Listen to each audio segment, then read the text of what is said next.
ആവശ്യപ്പെട്ടാൽ ബസ് തിരിച്ചയക്കാം, പകരം 150 വാങ്ങും. മറുപടിയുമായി ഗണേഷ് കുമാർ. സിറ്റി ബസ് വിവാദത്തിൽ തിരുവനന്തപുരം മേയർ വി രാജേഷിന് മറുപടി പറഞ്ഞ് ഗതാഗത വകുപ്പ് മന്ത്രി KB ഗണേഷ് കുമാർ.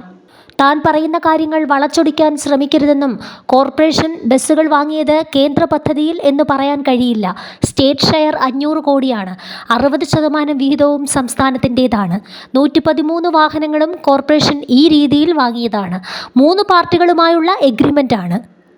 കോർപ്പറേഷനിലെ KSRTC വേറൊരു ജില്ലയിലും ഓടുന്നില്ല. സങ്കീർണമായ മെയിൻ്റനൻസ് ഉള്ളതുകൊണ്ട് മറ്റൊരു ജില്ലയിൽ നിലവിൽ ഓടിക്കുന്നില്ല. ബാറ്ററി നശിച്ചാൽ മാറ്റിവെക്കാൻ 28 ലക്ഷം രൂപ വേണം. തിരുവനന്തപുരം മേയർ 113 ബസ്സുകളും തങ്ങൾക്ക് വേണമെന്നാവശ്യപ്പെട്ടാൽ 24 മണിക്കൂറിനുള്ളിൽ തിരിച്ചയക്കും. CMDക്ക് ഒരു കത്ത് കൊടുത്താൽ മാത്രം മതി. പകരം 150 ബസ് KSRTC സിറ്റിയിലിറക്കും.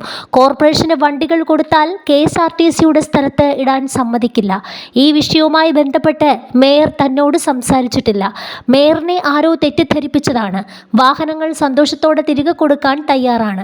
ഡ്രൈവറും വർക്ക്ഷോപ്പും കണ്ടക്ടറുമെല്ലാം KSRTCയുടേതാണെന്നും മന്ത്രി വിശദീകരിച്ചു.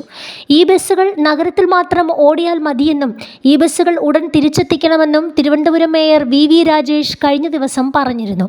രാഷ്ട്രീയ സമ്മർദ്ദം കാരണം മറ്റ് സ്ഥലങ്ങളിൽ ഓടിക്കുകയാണെന്നും നഗരത്തിന് പുറത്തേക്ക് നൽകിയ ബസ്സുകൾ ഉടൻ തിരിച്ചെത്തിക്കണമെന്നും വി രാജേഷ് പറഞ്ഞു. കോർപ്പറേഷന് കൃത്യമായി ലാഭവിഹിതം കിട്ടണമെന്നും മേയർ പറഞ്ഞു. കരാർ മാറ്റാൻ 1-2 വ്യക്തികൾക്ക് അധികാരമില്ല. ബസ്സുകൾ കേന്ദ്രം തിരുവനന്തപുരം കോർപ്പറേഷന് നൽകിയതാണ്.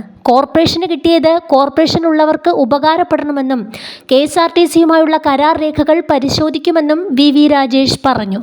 നെടുമങ്ങാട് താമസിക്കുന്നവരെയും ആറ്റിങ്ങൽ താമസിക്കുന്നവരെയും നെയ്യാറ്റിൻകര താമസിക്കുന്നവരെയും പോത്തൻകോട് താമസിക്കുന്നവരെയും വണ്ടിയിൽ കയറ്റാൻ പാടില്ലെന്ന് പറയാൻ സംസ്ഥാന സർക്കാരിന് കഴിയില്ല.